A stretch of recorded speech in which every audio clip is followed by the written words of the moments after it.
border protocols have been extraordinarily effective. Less than 1% of the persons coming across our borders have been COVID positive. Less than 1%. And we're talking about over 2,000 passengers traveling into Barbados on a daily basis. So those numbers are extraordinarily low.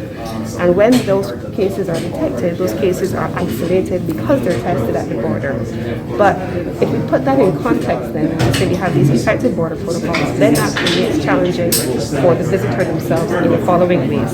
Here's what I'm talking about. 99% of the persons traveling into Barbados are vaccinated. We have an extraordinarily high number of persons traveling to Barbados vaccinated. They're vaccinated, they're spending around $150 and $100 on tests 3 days prior to arrival. If they're traveling individually, that's expensive, but imagine if they're traveling with a family, 3-4 people, family of mom, parents and kids, 4 people, $150 per person, testing 3 days prior to arrival. There's a cost of their air travel. They land in Barbados, they're testing here in Barbados again, and then they're paying to quarantine all of those persons. Imagine if you were that visitor and you have gone through all of that, and you spent all of that money, and then you are going into a hotel or into a restaurant, and the people with whom you are interacting have been neither tested nor vaccinated. Many visitors are expressing grave concern about that because as far as they're concerned, they have taken every possible step to protect themselves and to minimize risk of either contracting COVID or transmitting COVID. And then on their vacation, there is a risk of contracting it because the levels of vaccination are so low in some instances. But that's their perception. We know as a country, and I believe Prime Minister spoke about it last night, we're at 68% of our total eligible population vaccinated. So that's actually quite high and higher than most of the countries in the Caribbean. So that's one.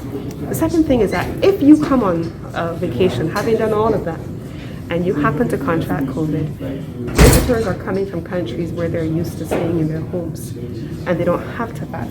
They don't have to isolate in a facility. Here in Barbados, we know we take persons who are positive out of the community, and they isolate either in a facility or typically HP if they're pretty ill, or we have additional facilities that we have had to stand up. We have not yet rolled out a system that allows visitors to stay in their hotel rooms at this point.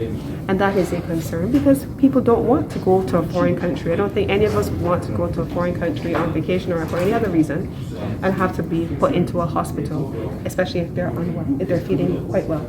So those are two significant issues that are affecting visitors. But in terms of redressing them, I think we have to be very clear that the Ministry of Health and the Ministry of Health and Wellness has done everything that they can do to urge Barbadians to do the right things, to consider being vaccinated, to get tested regularly, to practice social distancing, to sanitize and so on. They're not in our homes, they're not in our workplaces, they're not in our schools. They can't control our personal choices. They've done everything that they can do. Equally so at the border, they've done everything that they can do and it has worked. It has worked. So any changes to the protocols now that we will be seeing, whenever that time comes, will have to be based on a risk stratification done by the Ministry of Health and their officials so that what they have done well, they can continue to do. It is going to change. If we camp out thinking that from month to month to month, as circumstances change, as scenarios don't change, then we're not doing justice to this entire thing. When we hit November, which is where the high season really will kick into high gear preparing for December, hopefully we're not where we were in October. And hopefully we're back to where we may have been in June. But I can't predict what will happen on a day-to-day basis, and the numbers that we're dealing with now, we were not dealing with earlier. So cancellations and angst in the community that was very excited just a few months ago will come. I mean, as a logical trajectory. So I don't know, I'm not sure that I can accept the query about mixed messaging because things change, and as things change, circumstances will evolve with them. The cruise sector has been a bit low in the past 2 months or so. We had about 2 or 3 cruise ships coming. Yeah. No, we haven't been really seeing any yet. Could you give us an update on the cruise sector and what ships we can expect to come? So we started back with preliminary cruising in June. As you know, we typically do not have a summer cruise season, but we started back in June. And we were at the time beginning to have cruising in the Caribbean for the first time since the pandemic began. We always expected that come November, the real cruise season would kick in, and by that time we would have mastered the kinds of issues that we would have encountered over the course of a few months. Now, cruise is very different to air.